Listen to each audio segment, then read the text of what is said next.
Mm.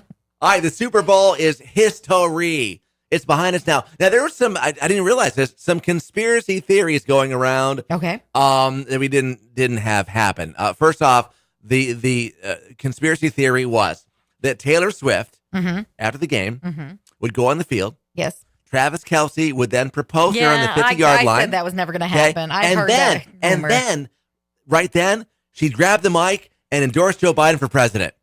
None of which happened. What? That was what the conspiracy was. People. That was going to happen, and it didn't happen.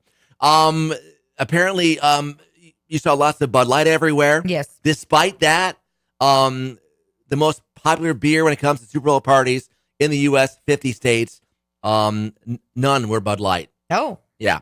Miller Lite, number one in the Midwest. New England's Mick Ultra, and then Coors Light was out west. Yingling in Pennsylvania. Is that based on sales or a survey?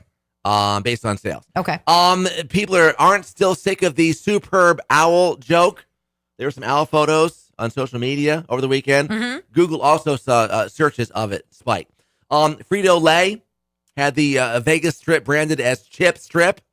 They had a couple of Frito-Lay employees get married on Saturday. They did.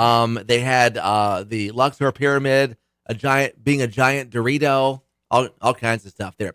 Google Trends live tweeted a bunch of stats on what Americans were searching for during the game. In the first half, they were seeing lowest scoring Super Bowl being searched for because the way the first half was going. Yeah. Yeah.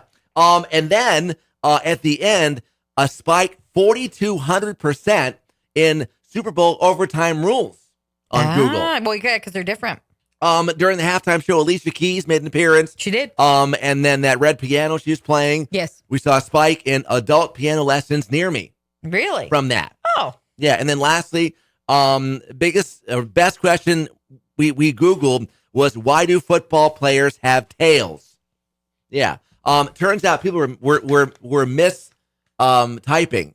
Instead of towels, they were typing tails. I don't know, because a couple of them, they literally looked like they had tails. There was one of the San Francisco guys. It literally looked like a long red tether off of the back of him. Right. It was definitely not a towel, because when he ran around the corner, I said, that guy looks like he has a tail. I wouldn't have Googled it, but it literally looked like he had a long red tail. Definitely not a towel. I don't know if it was part of his belt that had come loose, but it was a long piece. If it were flag football. Oh, yeah. And he ran by at the right angle, I could catch him, not from running him down, only because I could grab that, because I'm not fast. But for those who are wondering, it's because they sweat and they like to towel their sweat off. That's what it's for. To their hands. Yeah, then that makes sense. Get more info on the big game on Sunday right now. Yes FM Facebook, Exit 967 Yes FM, and the Mercy in the Morning page at yesfm.com.